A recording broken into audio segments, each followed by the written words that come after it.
Rumah dekat Bandar Putra Kulai, cashback sehingga RM60,000. Jom.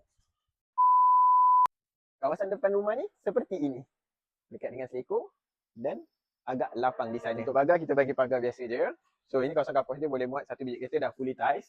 Jom kita masuk pada bahagian dalam. Rumah ni dah siap dengan grill sekali. Living hall dia memang agak kecil, kita pakai SPC floor.